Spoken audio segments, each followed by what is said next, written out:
We're delighted that Chad Jones has agreed to come give a great talk. I've already seen it. That's why I asked him. Artificial intelligence and economic growth. Wonderful. Thanks very much, Valerie. I'll present the usual economics seminar style. So I'm not going to stop after 45 minutes. So definitely ask questions as we go along. I think that'll work better given the way the talk's laid out. This is a broad talk that I've been giving for the last year. Actually, it's a collection of different projects I've worked on in the past, and I'm currently writing it up for the Journal of Economic Perspective. So this is actually a great chance for me to put it all together and present it. So what I want to do is just think broadly, what are the lessons from growth theory and growth empirics for the implications of AI as we move forward. In some of my work, I've built some models where AI can help us make goods or AI can help us make ideas. And so what does that imply about the future of economic growth or about the share of GDP paid to labor versus capital? And then something I've been thinking about quite recently, what about catastrophic risks from AI, and what kind of lessons can I draw from earlier research about that? So here's an example of the several papers. I'm working right now on the last one on this paper with Chris Tonetti, and there'll be barely anything, but there's one graph that we're using in that paper that I like a lot that I wanted to pull in here. Okay, so the first paper I wrote was with Philippe Aguillon and Ben Jones, and in this paper we highlighted two themes that I think have really sort of stuck with me in a lot of the work I've done. First is that AI is just the latest form of an automation process that's been going on for centuries, right? So the Industrial Revolution was all about automating some tasks. We used to, make textiles by hand, and then we had capital, we had looms that let us make textiles. And so, steam engines, electric power computers, in the future, in the present, driverless cars, paralegals, pathologists, maybe researchers, maybe everyone. And so in some sense, the lesson is we can look back at economic history and our experience with automation in the past and use that to help us extrapolate what AI might do in the future. So that's kind of the first theme. The second theme that came out of kind of thinking about the first part in the context of models is that AI's impact may be limited by bottlenecks, or economists like to call this Balmer's cost disease. And I'll come back to this in a couple of different ways. The key insight as applied to AI is that economic growth is constrained not by what we do well, not by what we're really good at, but instead by what's essential and hard to improve, by what we're bad at. In a world of complements, you're constrained by the weak links. And so AI can get really good at a lot of things, but as long as we have some weak links, that might hold us back more than you would expect. So when I draw out these points in a bunch of different ways, a paper I liked a lot is this paper by Joseph Zeira in 1998, and it was kind of the first model in economics that took seriously this notion that capital substitutes for labor in what we would now call a task-based framework rather than a usual, say, Cobb-Douglas production function. And so Zeira is the one who sort of told this story that automation's been going on since the Industrial Revolution. That was his opening for his seminar. So I wanted to show you his model, and it's a nice, elegant model that helps us understand how the subsequent literature, Acemoglu and Restrepo, for example, work. And so I like to start here. So Zeira's idea is that production uses n tasks or n goods. He called them goods, but I think now we would call them tasks. And imagine it's a Cobb-Douglas production function. So you got these 10 different things that get multiplied together with some exponents and constant returns to scale. And initially, you only know how to make each x with labor. So 1 unit of labor can make 1 unit of an x. Over time, what automation is figuring out how to make the x with capital instead of with labor. So you might automate one thing first, then two things, then three things. And so you're replacing the labor on an x with capital. And if you substitute that in, it gives rise to our familiar Cobb-Douglas production function, k to the alpha L to the 1 minus alpha, where what's new here is that you have an economic interpretation. There's a micro foundation for alpha. Now, alpha is what fraction of the tasks have been automated. Okay, and it's great to understand something that's your old friend. You've written down this production function a million times, and yet, I never thought of alpha as the fraction of tasks that are automated. So if you take that insight and put it in a neoclassical growth model, you get out two things. First is that the long run growth rate, imagine A is just growing exogenously. There's, Sowell's exogenous technological change. Then the growth rate of income per person is the growth rate of this exogenous technology, GA, divided by 1 minus alpha. And the dividing by 1 minus alpha is because better technology leads to more output, which leads to more capital, which leads to more output, which leads to more capital. So there's this, 1 plus alpha squared, which gives you the 1 over 1 minus alpha.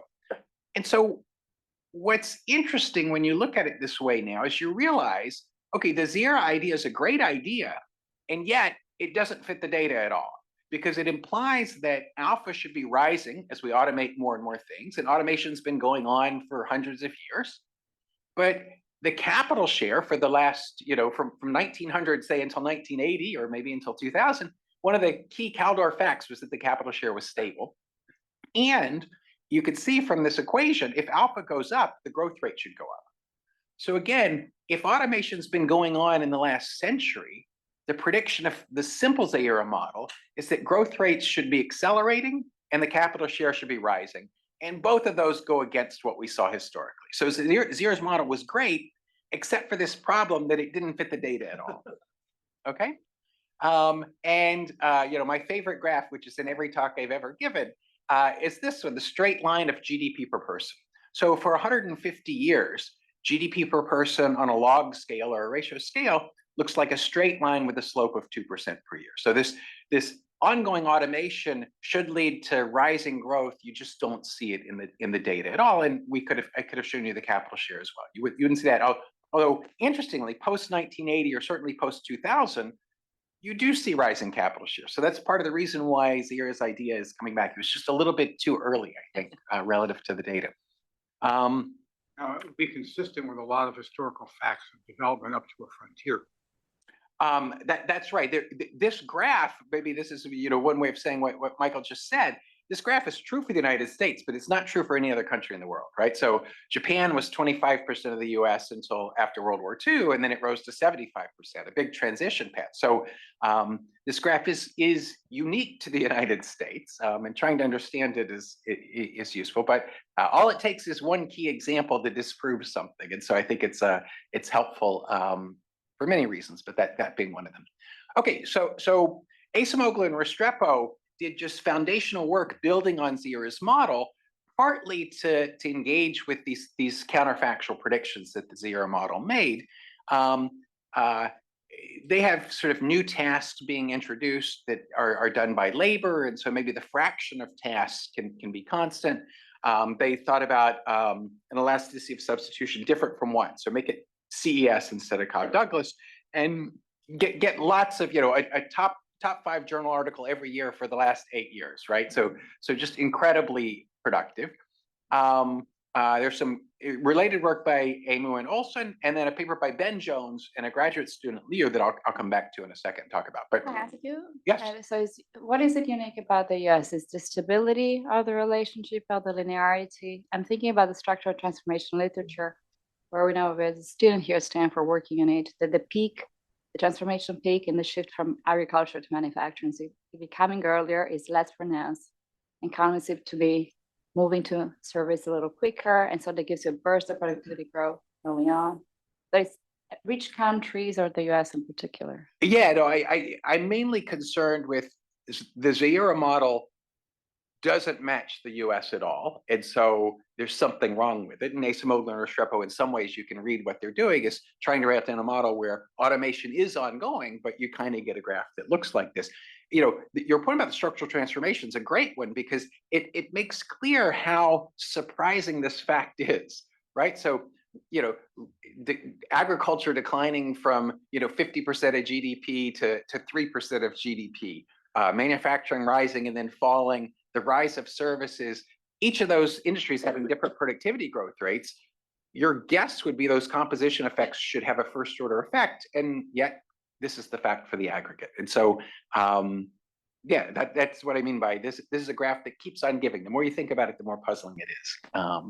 Okay, so what I want to do now is talk about this Balmo cost disease point in automation, and this is sort of the model that I wrote down with Philippe and Ben, and you can see, okay, there's a task-based model where now it's a constant elasticity of substitution production function, CES instead of Cobb-Douglas, where the elasticity of substitution is going to be less than 1. Okay, so tasks are complements rather than substitutes. And so it's a weak link model in some sense, rather than a love of variety model. And that sigma less than 1, that weak link effect, is what's going to give rise to the Balmo kind of bottlenecks. Then the task model is exactly what Zira had. You could produce each task with capital or with labor. Well, on all of them, you can use labor, and on the ones from 0 to beta t, those are the ones you've automated, right? So you've only automated up to beta t, and we'll assume, you can make assumptions such that you use capital whenever you can, and then you have to use labor on the rest of them. So that second equation is very much Zira's equation. And then the rest of the model, if you look at it, is just totally standard. Yeah, capital accumulates. You have to figure out how to allocate your capital to each of these tasks, allocate your labor, C plus I equals Y, and follow Sowell that investment is just a constant share of output. And so if you look at this, when I look at this, I'm struck by how simple it is, right? There's just not that much going on. And you might think, okay, simple models lead to simple predictions, but not a lot of richness.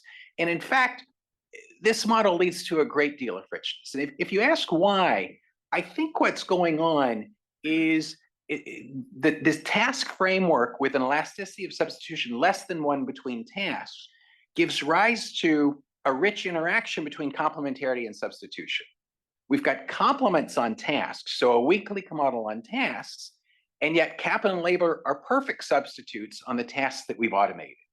And if you think about, in contrast, our old CES production function, f of bk comma al, you've got one elasticity of substitution there. So it's either greater than 1 or less than 1, but it's just one thing. And so, a relatively small set of things can happen. Whereas here, you've got perfect substitutes at the task level and then complements across tasks. And so this is kind of what gives rise to a bunch of interesting outcomes. And so even a model this simple can really benefit from that interplay.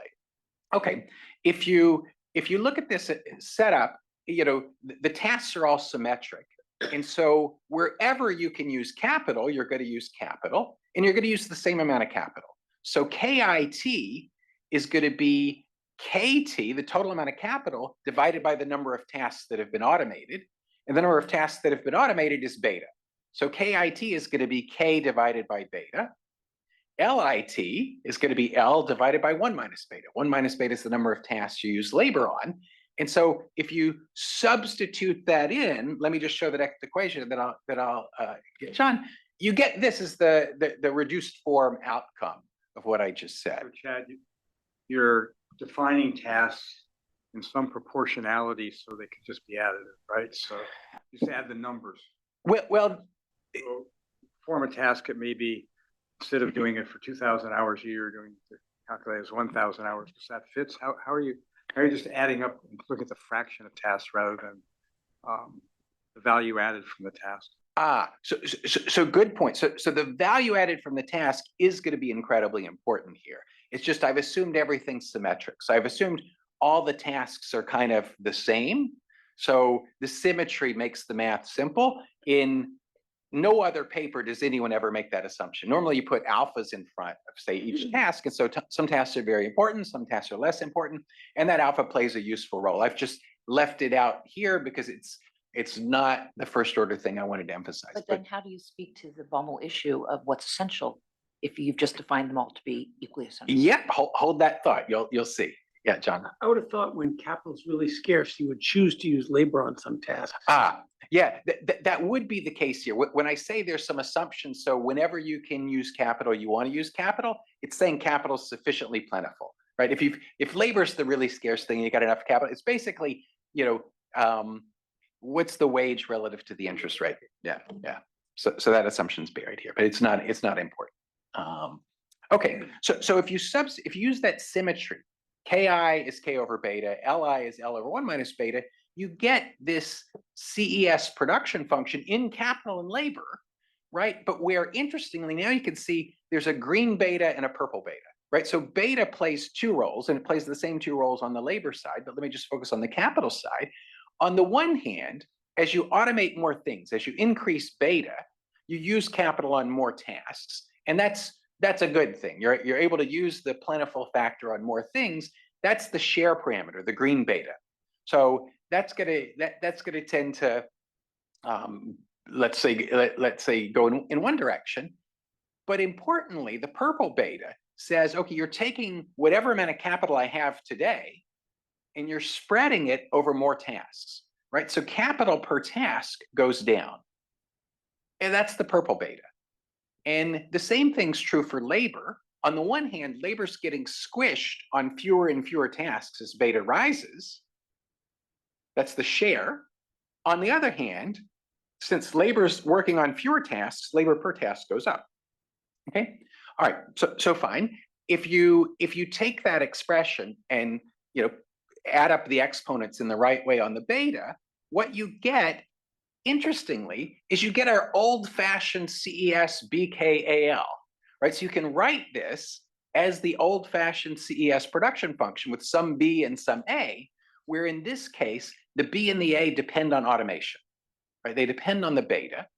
And if you look at it, the purple beta dominates. So the dilution effect dominates, and an increase in beta actually decreases the B. So one question I always wondered about when, for a long time, people have been writing down CES and capital and labor. Suppose you invent a better computer. Is that a B or an A? If you have a better computer, is that like having two old computers? Or is that like me having twice as much time? And it was never obvious what the answer to that question is. But in fact, in the task model, it answers that much more clearly because you're only using capital. Show up as anything. Yeah, yeah. But in the task model, you're only using K or L. So a better computer is kind of like it's something that multiplies the K, which I left out here. But in any case, what you see here, an increase in beta. If you figure out how to do more things with capital than you could yesterday, is that a higher B or a higher A? Well, no, it's not either one of those things alone. In fact, it affects both B and A. Okay, that's fine. The interesting thing is a higher beta actually decreases B and increases A. It's a twist of the production function. It's neither just affecting B nor affecting A, but a higher beta, you automate more things, and that means capital is spread more thinly across tasks. Capital per task goes down. With sigma less than 1, that effect dominates. So you could see a higher beta decreases B. Okay, that's interesting. Automating is like capital depleting technological change rather than capital augmenting technological change. But equally interesting, if you automate more stuff, that actually increases the A. That's labor augmenting progress. And how could that be? Well, labor per task goes up, right? And so if you've got a fixed amount of L, labor per task going up is like having labor that's more productive. It's like having more labor. It's back to Herod neutral technical change in a sense. It's neither Herod neutral nor Hicks neutral. It's this weird twist, right? Because the B is going down and the A is going up. It's labor augmenting. It is labor augmenting. So that's the Herod part, but it's capital depleting, which is not the Herod part, right? So it's this weird thing. It's none of the things that we used to think about. Neither Sowell nor Herod neutral. Exactly. I can ask you, so here it's important that sigma is less than 1, and I'm thinking about the wage skill premium, so core, Yep. Cruzello, and Greenland. Yep. And the labor side is Card Lamier Borjas. So the debate, and Nancy's talking actually at a very early paper about this. So the question is it true that capital equally substitutes for different type of labor? No, it tends to augment high skill labor and Right. substitute low skill labor.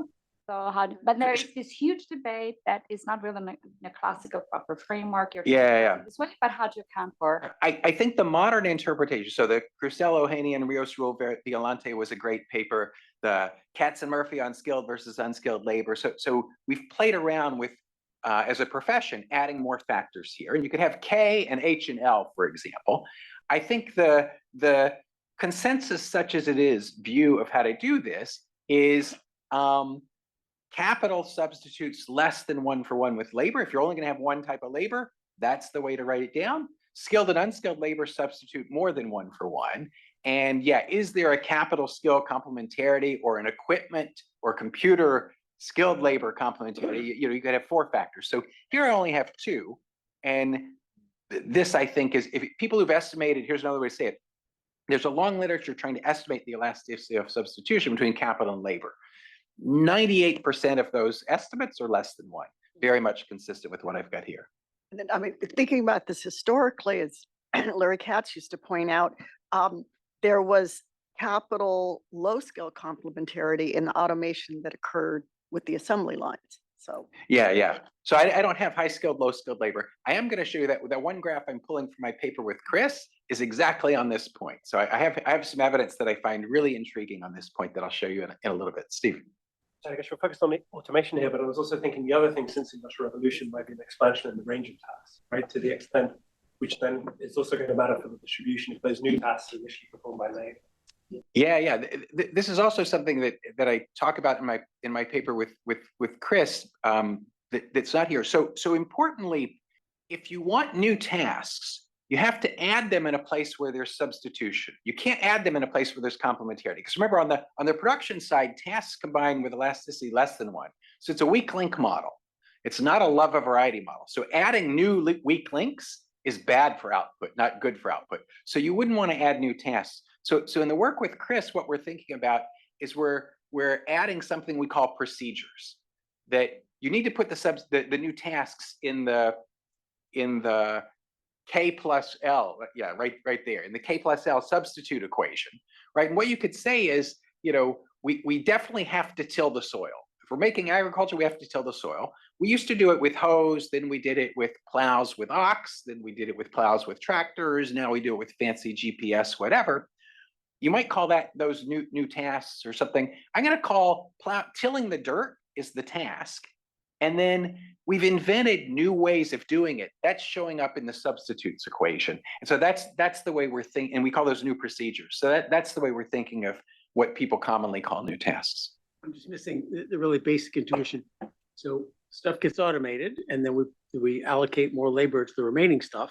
Normally, we think there's sort of declining marginal products, so that's bad. But you're saying somehow it's good, which is what I didn't understand. Back to your next slide, where beta going up raises A rather than lowers A. Yeah. So raising A is good. Yeah. Lowering B is bad. So the standard intuition is, yep. As we take workers off and plug them all into doing the same thing, we're grinding down the marginal product. Yes.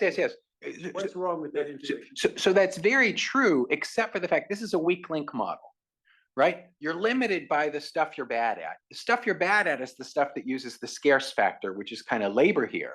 And so putting more labor on the weak links is good. It still runs into diminishing returns. So everything, a weak link model, another way to say it, go back to, you could see it here. Look at the exponent on L. It's sigma minus 1. Sigma is less than 1. So that exponent's negative. So actually the production function is bounded.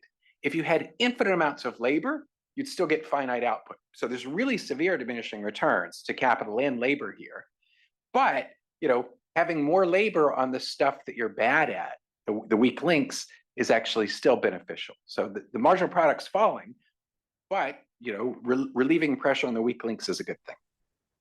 Just to follow up on Ruth, so the evidence in the labor literature is rather debate on the recovery of these elasticities, that if anything, capital has become more and more complementary to high-skilled labor and more substitutable low-skilled labor. But you're saying if you look at the aggregate, this doesn't really seem to matter much. And this is a good representation. I'm saying the fact is that people estimate elasticities between capital and labor, just one type of labor. 98% of the time get less than 1. I'll show you a fact that's exactly on that point that will make sense. We haven't added skilled versus unskilled labor, so I'm less well equipped to say what that would do in this model. So that I just don't know. Some above 1, I remember. Carver, Bunis, and Neiman. I forgot. There are, Carver, Bunis, and Neiman is they find above 1. That's like the 2%. Yeah. Is the right way to think of it that there's declining marginal product of labor, but the wage rate goes up so much because we need you to work to feed the machines. Exactly. Yeah. That's the way to think about it. Yep. Exactly the opposite of the standard AI story. As we all go down to doing one thing, we're going to be paid $10,000 an hour to do it. You're already seeing where this is going. Yeah. Okay, good. Yeah. So an increase in beta simultaneously is capital depleting and labor augmenting, which you wouldn't have guessed. So that's kind of an example of what I meant by this simple framework gives you some rich predictions. Okay, now let me think about, okay, how does beta change? Right now, up till now, I've taken beta as exogenous. We want to think about how beta changes. In the new paper with Chris, we're measuring how beta changes. So hopefully I'll come back and tell you about the new paper. But right now, this stuff is more just model based. But I think a natural outcome of automation is this equation. What this equation says, it's quite intuitive. It says, look at all the tasks that use labor. That's 1 minus beta. Suppose every year we automate a constant fraction of the tasks that have not yet been automated. Right? So 1 minus beta is the number of tasks that have not yet been automated. Theta is a constant. And so the change in beta is just a constant fraction of the tasks that have not yet been automated. Okay, that's what this law of motion says. Notice it implies beta is going to 1. Asymptotically, you automate arbitrarily close to 100% of stuff. But there's always, it's the Zeno's paradox. You take closer and closer steps to 1, but you never exactly get there except in the limit. Okay, so automate a constant fraction of the stuff you've not yet automated. It seems like a natural model. What happens to 1 minus beta? So what about the tasks that use labor? What's happening to the number of tasks that use labor? We'll call 1 minus beta m. And if you ask, okay, what's the growth rate of m? Well, you can see it's going to be negative beta dot divided by 1 minus beta. That's just negative theta. So with this law of motion, it says something is changing at a constant exponential rate, but it's the fraction of tasks that use labor is falling to 0 at a constant exponential rate, theta. Right? That's what this model of automation gives. Okay, so beta is going to 1, 1 minus beta is going to 0. 1 minus beta falls towards 0 at a constant exponential rate, say 2% per year. So now let me put everything together that I've just said. Can I ask you? Oh, yes. With AI, since this is a story about AI that you're coming to, you would argue that actually it's not at a constant exponential rate. It's at an exponential rate, and it's going to happen all at once, or it's happening closer to all at once rather than like this. So how do you deal with that? Or is that... Yeah, that's coming. This is an interesting question. Is AI speeding up the rate of automation, and is it going to be a sudden thing rather than a gradual thing? Let me hold that off for a couple more slides. But yeah, totally. Yeah, no, it's definitely the natural question to ask. Okay, so putting together everything I've said so far, we've got this BKAL standard CES production function where B and A depend on the automation amount, beta. Beta is going to 1. That says that B is going to 1, right? So if you wait long enough, we know that rise in beta is lowering B, but eventually B just goes to 1. So the capital depleting stuff comes to an end. What about A? Well, remember I told you 1 minus beta is falling at a constant exponential rate. So 1 divided by 1 minus beta is rising at a constant exponential rate. So in fact, you get a model that says this labor augmenting progress, A dot over A, happens at a constant rate. And this is, now we're at Michael's point.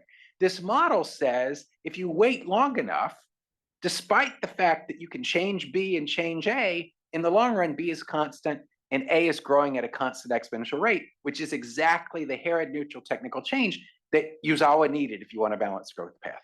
So the other surprising thing here is you would have thought in this setup, there's no reason why you're going to get constant exponential growth, but in fact, you do get constant exponential growth, okay? So in the long run, if we wait long enough, A rises at a constant exponential rate, B becomes a constant, you get a balanced growth path, you get that 2% per year straight line, and if you ask what happens to labor share, so this is what John was already anticipating, you might have thought, people when they talk about AI and automation say, eventually the AI is going to do everything. And so there's not anything left for labor. And so the labor share is going to go to 0 and the capital share is going to go to 1. That's not what happens here, right? In fact, if you do the math, you see that the share of factor income paid to capital, despite the fact that asymptotically 100% of tasks are done by capital, the factor share for capital converges to a constant. Let me call it a third, right? Capital gets a third, labor gets 2/3, and that's true along this balanced growth path, even though labor is doing a vanishing set of tasks. And I think I talk about this on the next slide. Why is this? This is exactly Baumol's bottlenecks, right? Labor's the scarce factor. Capital, you're getting lots and lots of capital. The economy is growing, so you're getting saturated in capital. Capital's doing a lot of tasks. You're good at those tasks. The stuff you're bad at is the stuff that labor does. You can't yet automate it. That's the stuff that's essential, right? The stuff that computers do, we got incredibly powerful computers. It's like we have infinite computers on those tasks. That's fine. We're bottlenecked by the stuff that computers cannot do. And the fact that those are bottlenecked, that means labor gets a high wage. Labor's the scarce factor. With elasticity of substitution less than 1, the scarce factor gets the share, not the plentiful factor. And so the labor share can remain at 2/3, even though labor's doing a vanishing amount of tasks, because labor's doing the tasks that we're bad at and that are essential.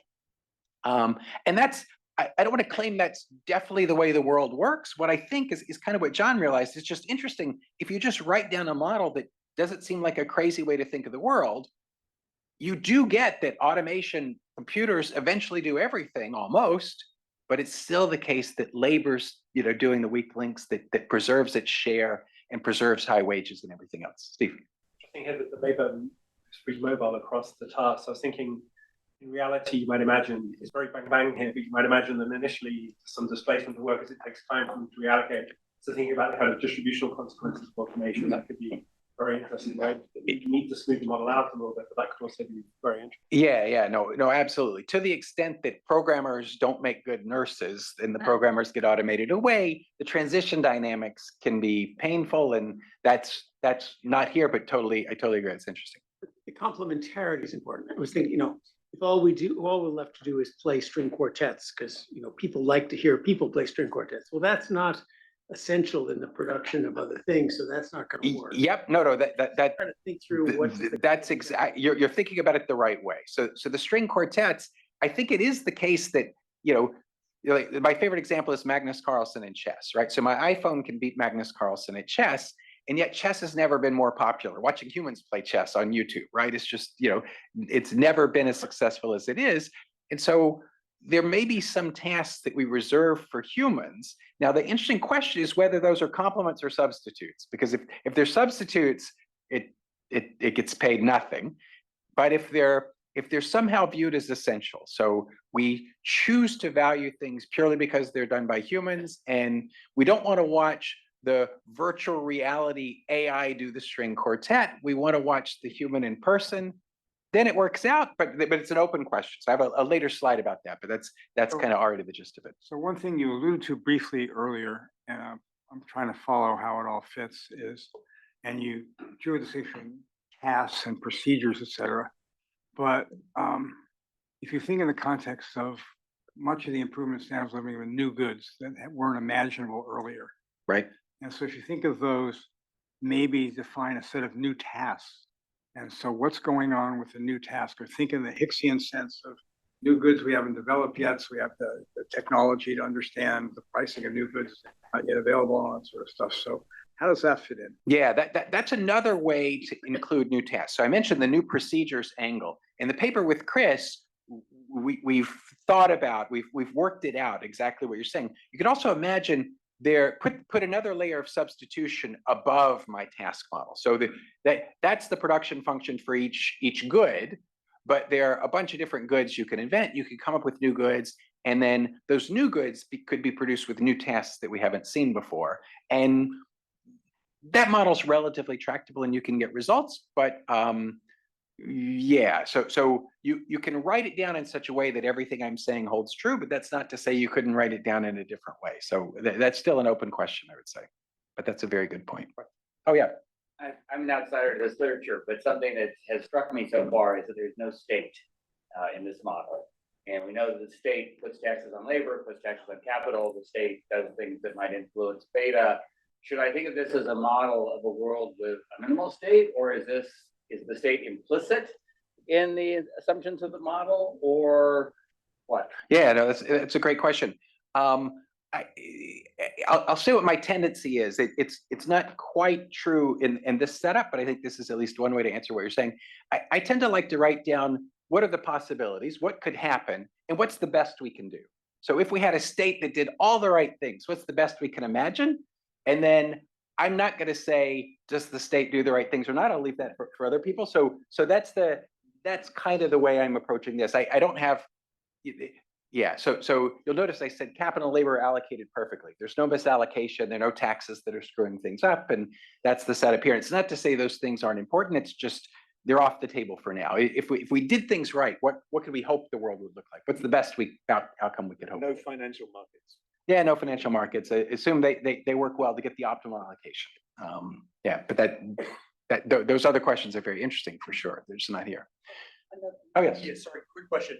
Also not in any way, shape, or form an economist. So but interesting on in the discussion of like a string quartet came up, like how do you define essential? Like, and as it ebbs and flows, what we consider it's not a constant. The chess example is a great one. Like the new aspect of a computer being able to beat a human was incredible, and like everyone wanted to watch that and see that. But now it's more important to watch a human. Like it's that's more essential in this model.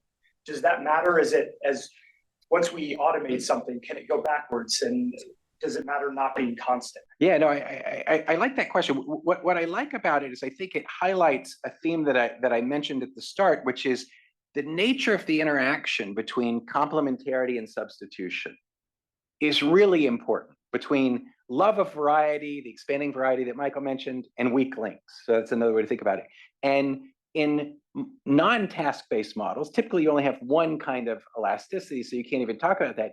Here I have two, and there's this interplay, which having two is much better than having one. But your example about chess, like things could be changing dynamically, and what used to be essential is not essential because we've invented new goods, so we don't consume the old ones. And I think all that's true. And what I would say is this framework allows you to start to see what might happen in that world. But yeah, if the interplay between complementarity and substitution is even richer than what I've got, yeah, we need to think about that and write down an even better model. I was trying on the Stradivari to be played by the best violinist because it's just the aesthetics of it, and then you need an orchestra. It's not that far from what you have told us. Yeah. So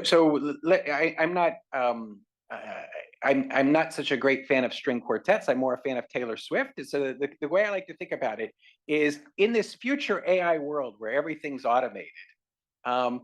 Seeing, I could go watch Pete play guitar and sing Taylor Swift songs, and that's pretty good, but it's not nearly, the substitute is going to be, I can put on my virtual reality goggles, and it's as if I'm standing right in the mosh pit next to Taylor Swift watching her perform. Now, it's a virtual reality version of it, but if the fidelity is good enough that I can't tell the difference, do I prefer watching Pete perform or watching the virtual Taylor Swift? I don't know, but that's an example of the substitution complementarity thing.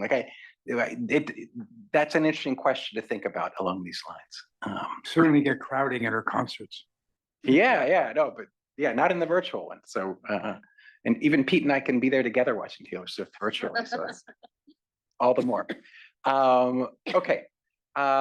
So this brings us to the Ben Jones paper. And so Ben built on the framework that I've just elaborated, and he noticed something that was unfortunate about what I've said so far. What I've said so far only occurs as beta gets close to 1. So this is a limit as 100% of stuff gets automated, or nearly 100% of stuff gets automated. You might say, look, that 2% growth that we've had for 150 years, we don't think we were close to the 100% automation point. And so there's still it still doesn't hang together exactly right. So Ben kind of fixed that. And what he did is he said, let's add the fact that computers can get better. So it's not just 1 unit of K produces 1 unit of output, but maybe your computers get better. So, half a unit of K can produce 1 unit of output, or a tenth of a unit of K can. So let computers get better. And then it turns out the capital share is the ratio of the beta, what fraction of tasks are automated, to the productivity of computers. Okay, beta divided by Z. Z is how good are our computers. Beta is what fraction of tasks have been automated. And what you can see there is, okay, we're automating more and more, beta is going up. That would tend to raise the capital share, but computers are getting better and better. That would tend to lower the capital share, right? Because having infinite computers still only gives you finite output. It's the diminishing returns that John was highlighting for. Our computers are getting better and better, but that means they're becoming less and less scarce, more and more plentiful. And so we're more and more constrained by the bottlenecks there. So what Ben observed is maybe the rise in beta and the rise in Z exactly offset, and we get constant capital shares, even when we're away from the beta equals 1 point. And that was a great insight. You'll notice if you think about it that, okay, I said beta is bounded at 1. At most, you can automate 100%, but you imagine computers could keep getting better and better. So Ben wanted to rule out that case. And so he made it, the computers didn't get better and better and better. They kind of, it gets harder and harder to make computers better in just the right way that you get beta over Z constant. And that's interesting. But the other side is also interesting. And this is the side that Chris and I are thinking about. As beta goes to 1, if computers keep getting better and better, what happens to the capital share? It falls to 0. Right? So before now, we had the capital share leveling off at 1/3, the labor share at 2/3, and that was already surprising. I said, we don't get 100% capital share. But now if computers keep getting better, then actually the capital share could fall to 0. And this is exactly the weak link. We're constrained by the stuff we're bad at. We got infinite computers because they're really, really good, but that means labor gets all the GDP, not just 2/3 of the GDP. And it's really the sigma less than 1 is doing a lot there. And what's happening is computers are everywhere, but the price of computers is falling, right? The quantity is going up, the price is going down. With elasticity less than 1, the price effect dominates and the computer share goes to 0. Okay. Now, an interesting question, this brings us to the paper with Chris, but let me skip the description. The interesting question is, okay, what's happened to the factor share of computers? So labor share, capital share, you can look that up. Capital share in the last 20 or 30 years has been going up a little bit. Labor share has been going down a little bit. The computer is one form of capital. We can just look that number up as well. What's happened to the share of GDP paid as a return to computers? So on the one hand, computers are everywhere. On the other hand, the price is going down. Well, here's what you see. So during the dot-com boom, the factor share to computers did go up from 2.6% to just over 3%. So computers going everywhere dominated the price declines. But since 2000, sure, computers are everywhere, but the price declines are dominating. And in fact, the share factor income paid to information technology has fallen in half, by 1/3, from 3% to 2%. So this is the point I was making, Elena, about this is a world with sigma less than 1 is how you interpret this fact. Sigma greater than 1 would say the computer share should be going up. The computer share in the data seems to be falling a lot. And maybe that supports this view that sigma This is is the less than Google 1. Maps world where it's basically, it is free, and but except the share going to energy to run the computer seems to be rising. Or relatively stable, I think Steve would say. It's not rising. I think it's going up. It's going to go up. Very It's a recently. while. We look over 30 years, it's not going Until the up. computers get better. It's just kind of fun how much we're spending on energy. So what are you counting as a computer here? It's hardware, the software. This is not software. This is hardware. This is computer and information technology equipment. So the software share goes up actually, but the hardware shares. Actually, there's Exactly. People make the software. So that's, But actually, there's an immense amount of software now embedded in the chips. yeah, that's true too. That's true too. Okay, so I love this graph because it's surprising to me we don't all know this fact, because it's a relatively easy number to look up, but it seems very informative. So this future, this is where we get to the AI future a little bit here. This future where AI does everything, or whether it's everything or almost everything, I'm gonna rely on almost everything, and that's gonna come back to your point in a second. Whether it's everything or almost everything is completely different. But if it's almost everything, computers being everywhere, computers writing software, computers doing all the work except for me watching Pete play guitar in the bar and sing Taylor Swift songs, Pete gets a high salary for that because computers are basically free. A computer company stock price is exploding. Is that a problem or is that consistent? It is. Well, so another thing you can like about this graph is in the short run, computers are scarce, right? So computers are very scarce right now. And so the factor share did go up for a while, but I do agree that the stock market booming for companies that make computers makes you wonder, yeah, maybe, and one interpretation, to come back to the point that's made earlier, maybe the automation is eventually 100%, right? In this world, I said there's always something reserved for humans. If AI does everything, and maybe for the substitutes, this is your point, for the substitutes, you can have humans still doing stuff, but for the complements, maybe AI can do everything, and then the capital share goes to 1. So whether humans are doing epsilon necessary stuff or 0 necessary stuff is a big deal. But there's also adjustment costs with the standard reason for temporary stop. And the other thing I'll say about this, the framing that I kind of like that Chris and I are using in our new papers, what's happening for the next 10 or 20 years. So for the next 10 or 20 years, I suspect there's still going to be stuff that humans need to do, and it's going to look a lot like the model I've described. You know, this limit of whether it's 100% or 99.99%, you know, that's probably too far in the future, but we'll comment on both of those things. Oh, sorry, behind you, I think it was. Question. So is this model really true for the high-end computing when we talk about, you know, AI here? I mean, I understand the washing machines and the cars and, you know, all that kind of stuff, right? So these are not washing machines and cars, I think. I think this is, you know, computer equipment. So it includes the high-end computing, and it includes, you know, your laptop. I don't know what it looks like if you break it out into things. Clearly, and I think this is kind of one of the points that's been coming up, you know, NVIDIA computer chips are incredibly scarce right now. So I suspect NVIDIA computer chips look like the dot-com boom period, where the share is going up. But that's this artificial scarcity that we just can't make them fast enough. Eventually, that's going to relax, and you'd expect the NVIDIA computer chip share of GDP to go down, I think, based on this.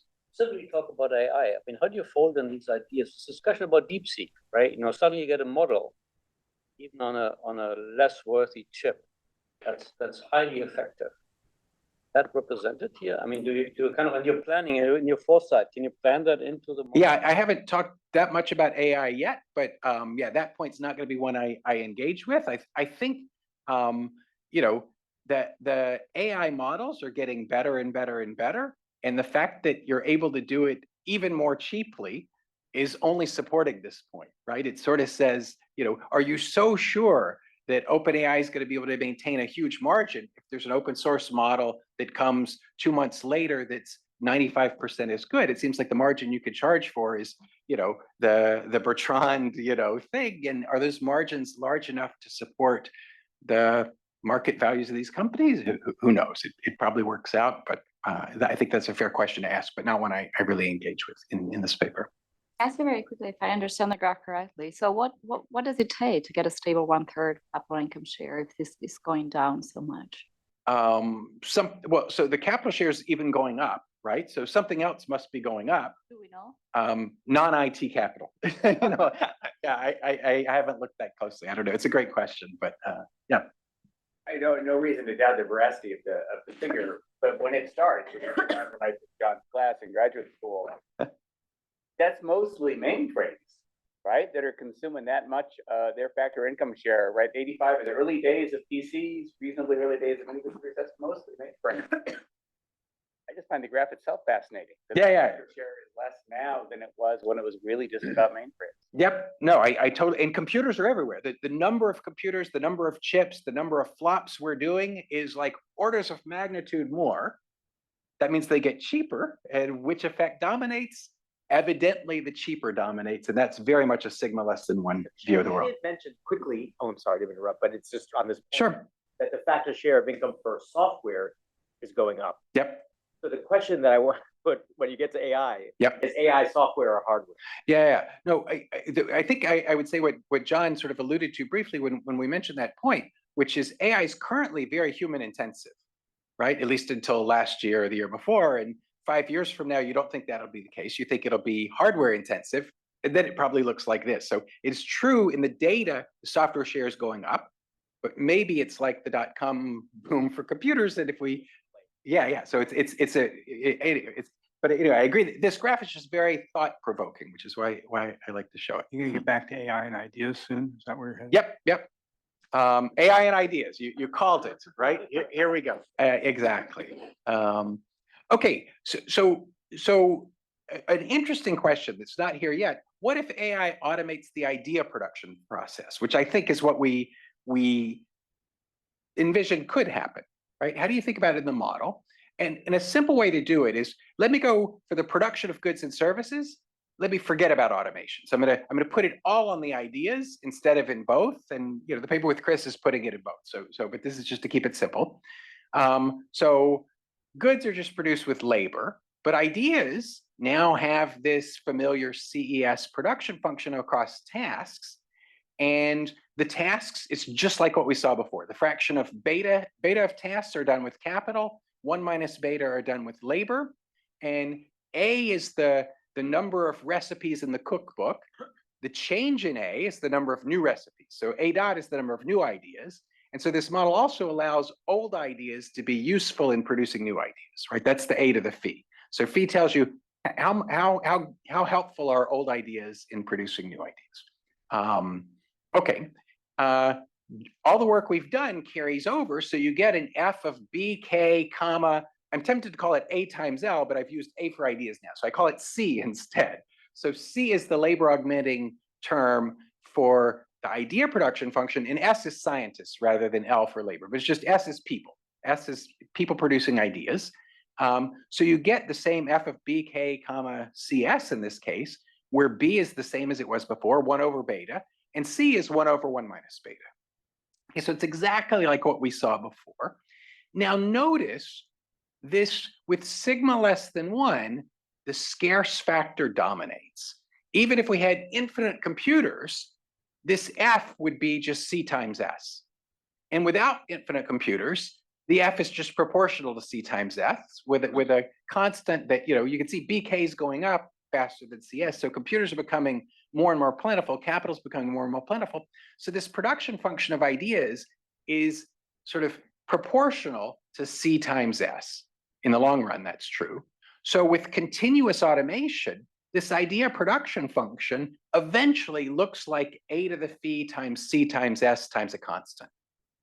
And what's nice about that is that's the kind of idea production function that a lot of the growth literature works with very frequently.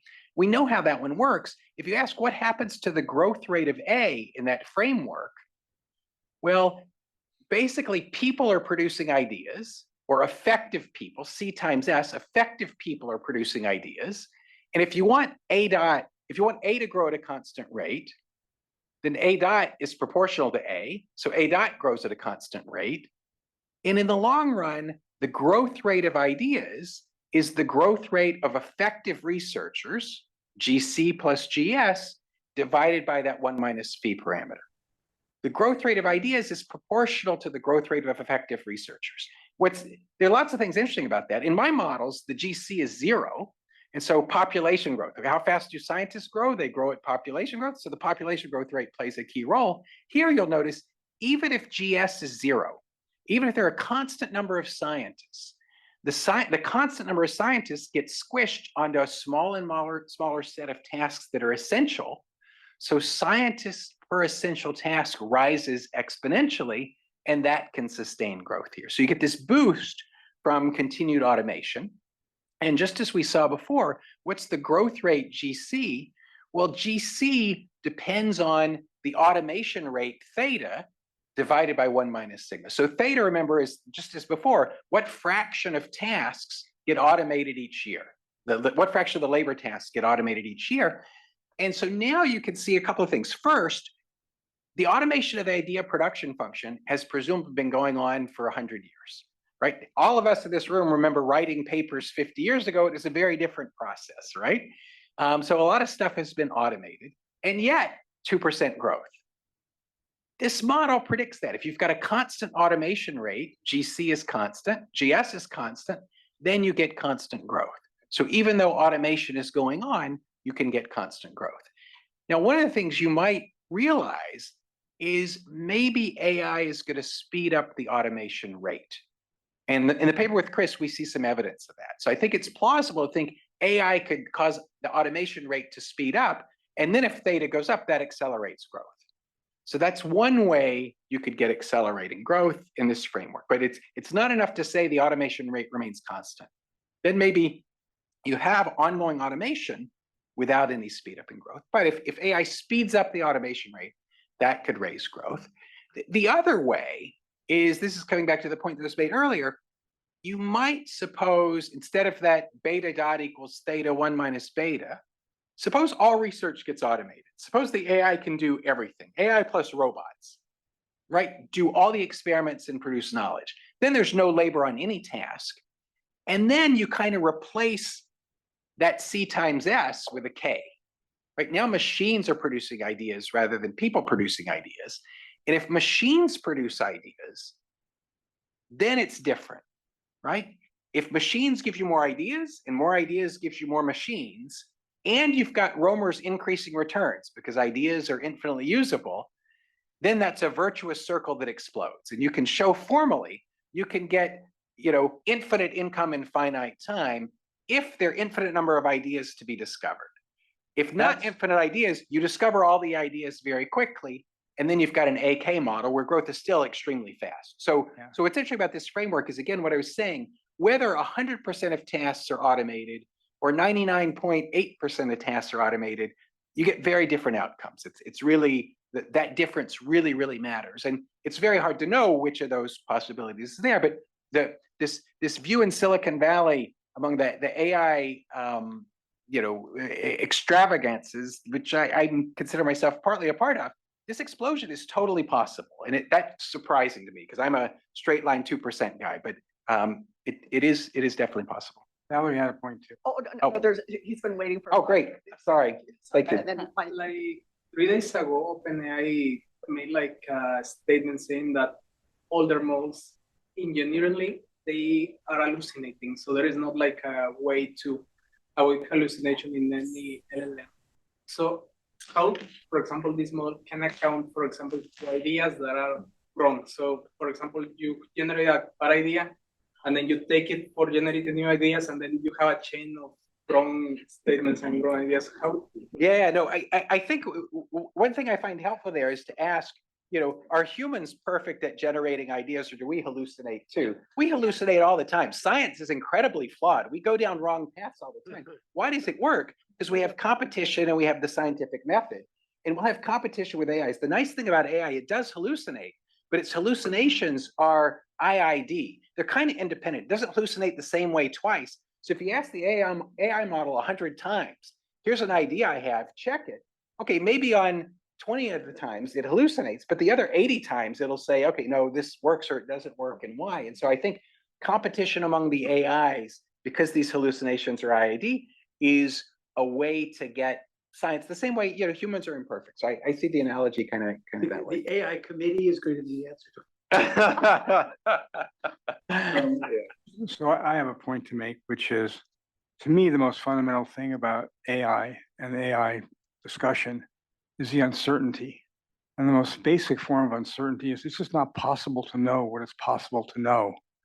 So therefore, your choice about whether this keeps going or not is obviously important, but it's just not possible to know what it's possible to know by the computers or by us. And so I'm just wondering if you have thought about how to deal with that. No, I totally agree with the point. And the one way I've been trying to make it is whether literally 100% of stuff is done by machines or it's only 99.8%, those lead to two very different worldviews. And so that's like an extreme version of something that's very hard to know leads to two very different paths. In the paper with Chris, the way we're dealing with that is we're going to say, let's simulate a model that has one has this outcome, one has this outcome. And let's ask for the next decade or two, do they look pretty similar?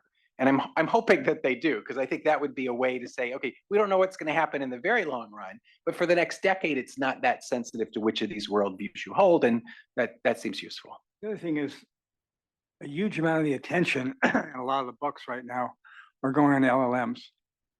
But there's a view that actually inferencing will be more important. So I'm wondering if you thought about that division and if it makes any sense in your model.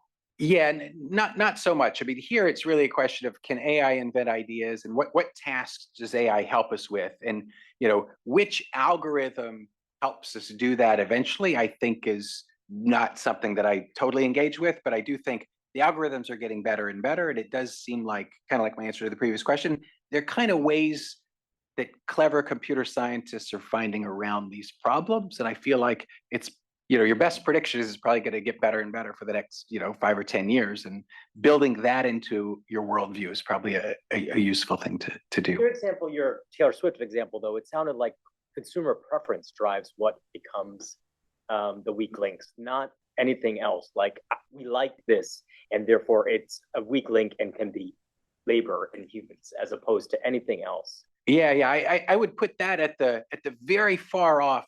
Things like that we don't have a good sense of matter for the outcome, and I put that in that bucket of, a long way away, those things matter a lot, and it's useful for us to think about it, but it's not obvious which way it goes. Probably would like that answer. Yeah. I don't know. Okay, so let me turn now on the next two slides. I want to give kind of an optimistic view of AI affecting growth and a pessimistic view of AI affecting growth. And again, I don't know which of these views is right, but I find it helpful to lay out what I've learned in thinking about it. Sorry. Okay, so first, the optimistic view. So what would it look like if we were living in a world where AI accelerates economic growth? So I think in the near term, you'd see a lot of the things that we're seeing now that the AI labs are saying. They're saying, look, the first thing AI automates is software production. It's already useful if you talk to computer programmers. It's raising their productivity. Dario Amodei at Anthropic claims that 90% of Anthropic's code is currently written by the AI models. And so, yeah, software being heavily automated and maybe in the not too distant future, fully automated. If that happens, let's say in the next decade, the timeline thing I don't want to get hung up on. I'm a long-run growth economist, so I feel like whether it's 2 years or 10 years or 20 years, I don't care. What I care about is the world changing profoundly in the next 20 years or not? That seems better to me. So maybe in the next decade, is it plausible that AI agents automate all coding? That's totally on the table. I think that seems likely. Okay, if AI can do that, what happens? Well, you ask the AI to code up better and better algorithms. Right? It does become a virtuous circle in producing software.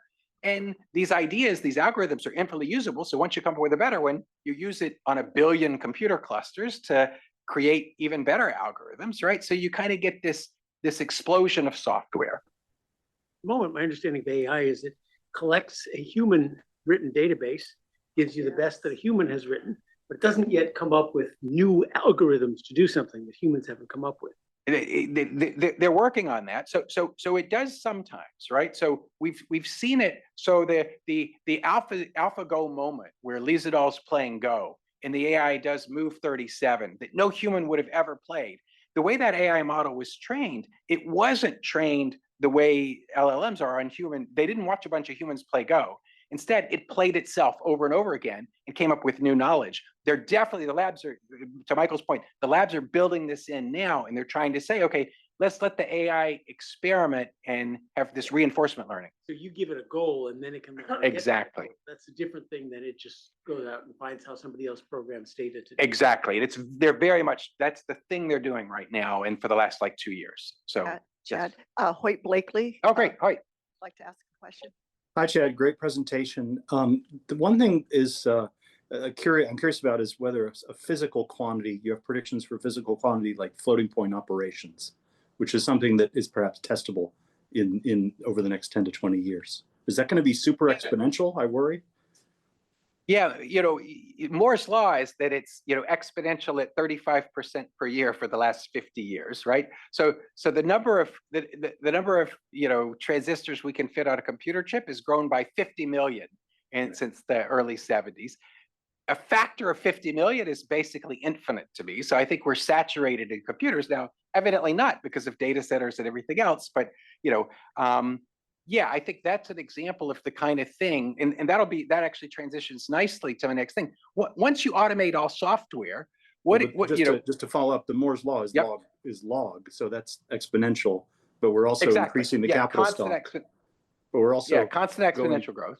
That's right, but we're also going to tasks that presumably get harder on a flops basis as we substitute humans away, right? So that's what. And we add more chips as it's growing. So that's why I'm asking whether it's super exponential in flops, not in chips. That getting harder is kind of built in here, right? Because, labor's getting, you always automate 10% of the tasks that haven't been automated yet. Additionally, that's a lot of tasks. And as the tasks that haven't been automated yet shrinks, you're automating fewer and fewer tasks. And so it is kind of consistent with that worldview, but whether the growth rate speeds up or not is kind of what I want to talk about here. And I showed you a model where it doesn't, and I showed you a model where it does. And now I want to ask, what's the story you would tell where it does? What would it look like? And I find it helpful. So after you automate all software, you could imagine having anything that a remote worker can do over Zoom, right? I Zoom with my RA and I say, take your computer and estimate this thing and simulate this model. Well, my RA could be a software agent rather than a human being. And if you've automated all software and computer activity, that's the kind of thing. Again, you tell it better and better algorithms, maybe eventually it could automate all cognitive tasks. Again, this is a speculative thing, but that would be the next step.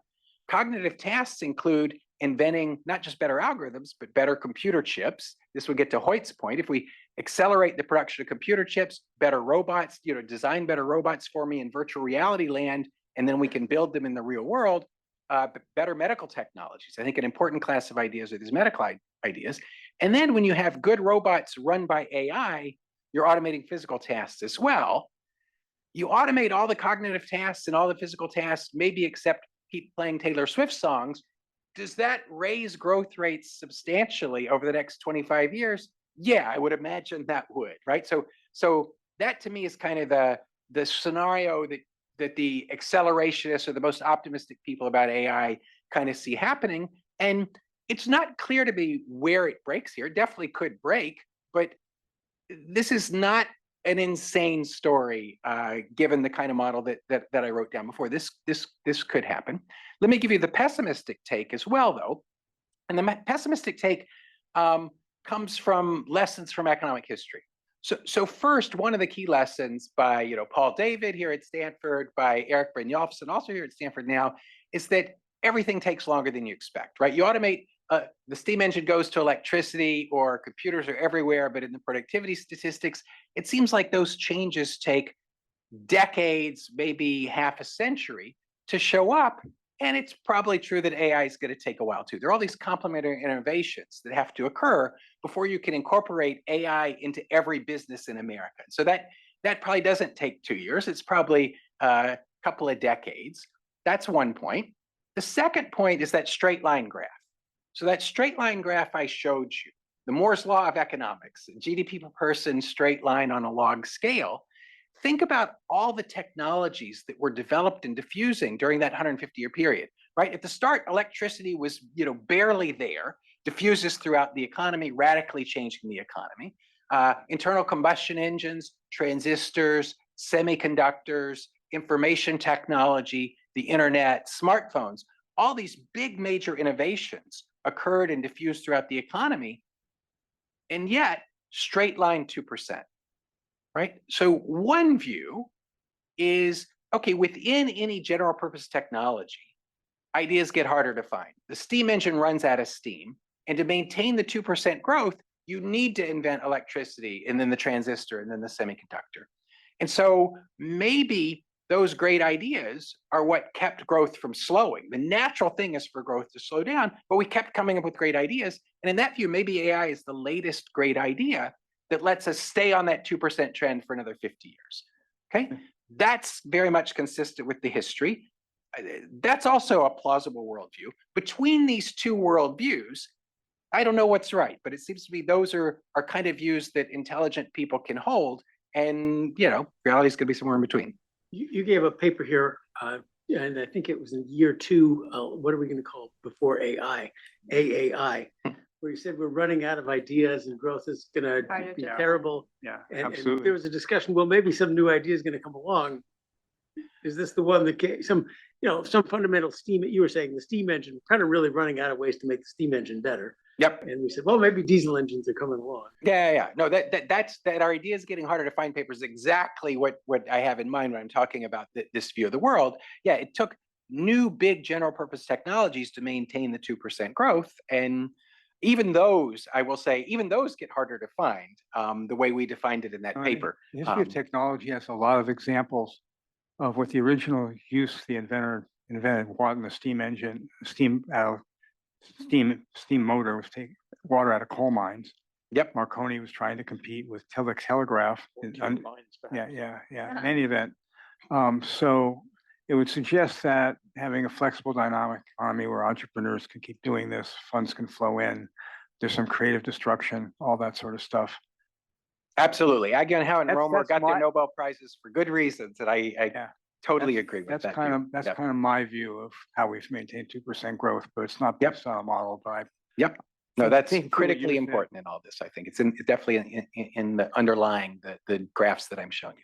Okay, let me jump ahead to catastrophic risks, and in particular, we in Silicon Valley you hear about PDOOM and other things, and they seem kind of out there.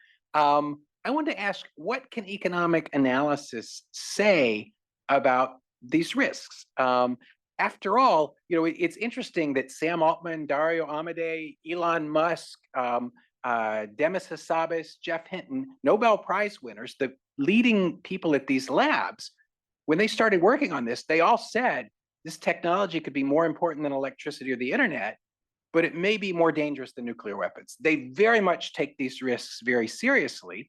And so if the world's experts, before they had lots of money on the line, were taking it seriously, maybe we should take it seriously too. So if you read what those people and other people like them have written, there are kind of two views of the kind of risks that could be out there. One is bad actors. And this one I think is totally a obvious real risk. So imagine a terrorist with access to ChatGPT-8, this oracle that can, has access to all knowledge, all human knowledge, and can make combinations of human knowledge. You ask it to design a virus that's more lethal than Ebola. It takes 3 months to display symptoms. If that's possible, some smart model could probably figure out how to do it. Again, the model doesn't have any agency, but a bad actor could use that to do a lot of harm. Nuclear weapons were manageable because only kind of 2 parties had red buttons in front of them. If 8 billion people have access to red buttons, can we ensure it never gets pushed? That seems like a stretch. So that's one kind of worry. The other kind of worry is more the alien intelligence. So imagine we find out this afternoon there's a spaceship on its way to Earth passing by Pluto. How do we feel? Pretty excited. And then maybe 10% we say, well, wait a minute. probably 10 versions of that on the internet right now. Yeah.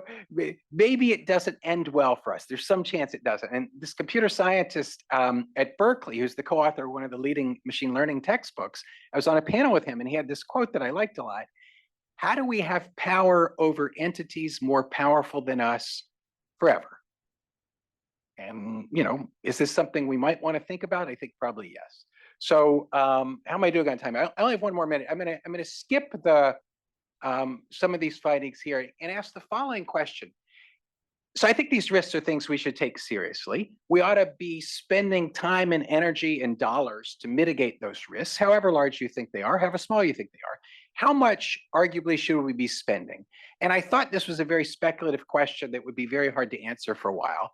And then I realized that we faced exactly this question quite recently, which was the COVID-19 pandemic, right? The COVID pandemic led each of us to face a mortality risk of 0.3%. When faced with that risk, we spent 4% of GDP not going out to mitigate that risk, okay? I suspect the P-doom, the AI risk, is at least 0.3%, in which case maybe we should be spending 4% of GDP. Now, you might say, well, that 4% maybe wasn't optimal, but if you look at the value of life, if anything, it was maybe too low. Okay, so the value of life that the EPA or the Department of Transportation posts on its webpage is something like $10 million per person. To avoid a mortality risk of 1%, you'd pay 1% of 10 million or $100,000. That's more than a year's per capita GDP. So if you thought X risks were realized over 20 years, if we could totally avoid it, you'd be willing to pay 5% of GDP a year. Now, we can't totally avoid it, and so that's why there's a paper behind this. But, you know, should we be investing a third of 1% of GDP? In all the ways I do the calculation, the answer to that question is yes. And we're probably investing $2 billion instead of $100 billion, which is a 50x underinvestment. So I think we should probably do it. What can you do about it? I think there are a lot of things we could do about it. Money down rat holes. No, but there are a lot of things we can do about it. So think about DeepMind and AlphaFold, protein folding. Do the narrow AI that's likely to save lives and cure cancer and cure heart disease. That's much less likely to kill everyone. Or slow down a little bit and work on the safety technology. I think there are things we can do. There are people working on it, and give them a little bit more time. So my big point, maybe just I'll end with this. How much did the internet change the world between 1990 and 2020? If you look at that straight line graph, you might say you don't see it, but I think the answer is really that it changed profoundly. You don't see the counterfactual. What would happen if we hadn't invented the internet? Ask, is AI going to change things by more or less over the next 30 years? Probably a lot more. So I like to calibrate it. How many times the internet is AI? And it's probably going to be a decent number. So I'll end there. Sorry for going a minute over.